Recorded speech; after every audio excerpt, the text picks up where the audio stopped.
Dr. Fleck. I'm here for my week three video discussion.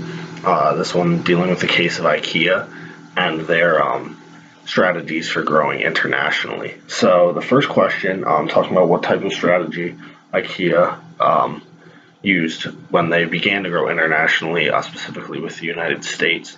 So originally they used a strategy. I kind of debated between choosing global standardization and an international strategy. Global standardization strategy talks about increasing profits by reducing costs, coming from economies of scales and things like that.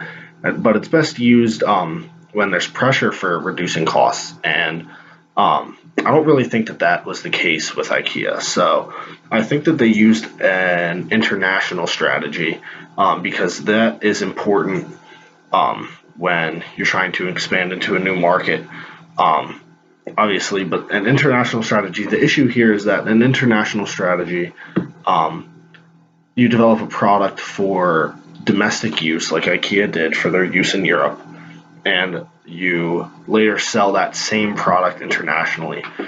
They didn't make enough adjustments for the American market, needing larger beds, and other products like that. Everything in America has to be bigger, has to be better. And IKEA didn't really capture that at first. So I think they used an international strategy, later redesigning their products.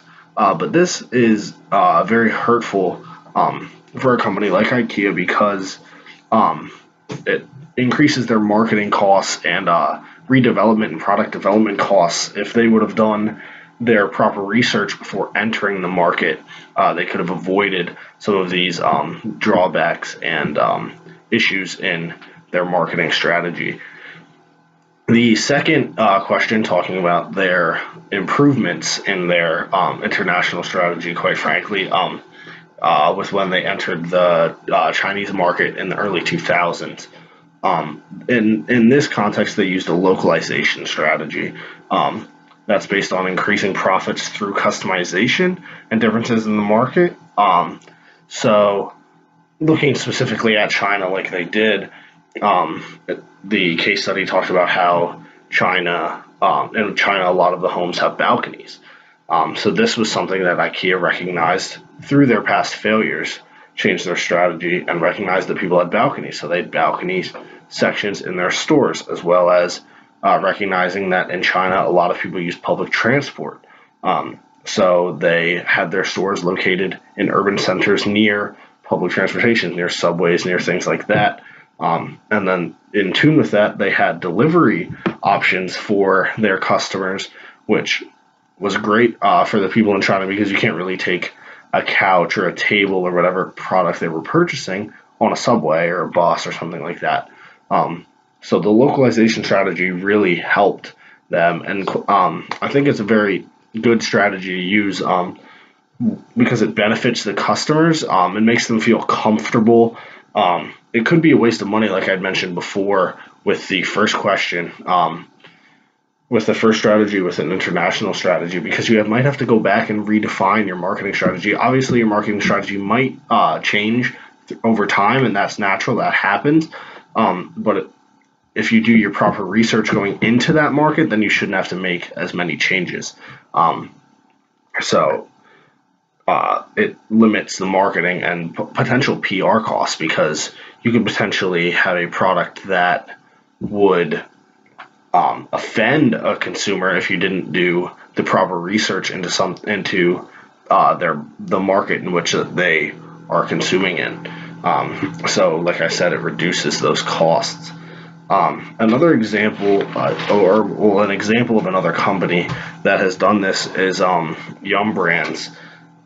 They're they're the owners for KFC, Taco Bell, Pizza Hut, Long John Silver's, other fast food chains that aren't specifically your generic McDonald's, Burger King, but these are different kind of varieties on fast food, and they've focused on China as well, but they've adopted their menu to suit the Chinese consumers, suit things that they enjoy. I was looking at an article on Brand Quarterly talking about Yum Brands and talking about the idea of potential PR issues, like I'd mentioned, with the localization strategy and with the international strategy.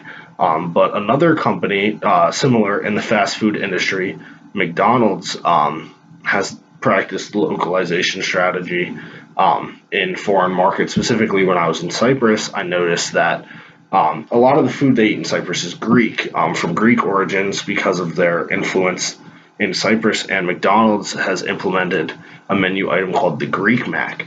So in Greek, they eat a lot of, as we would call them, gyros. They pronounce them euros, but it's pita bread with the vegetables and sauce and meat inside.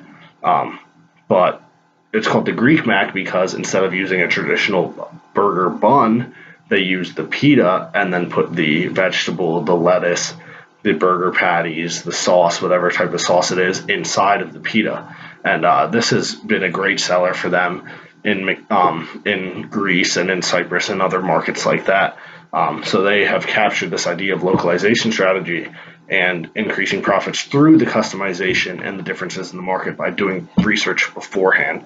And I think that that's very important for many companies to do. So thank you for watching. I hope you enjoy your week.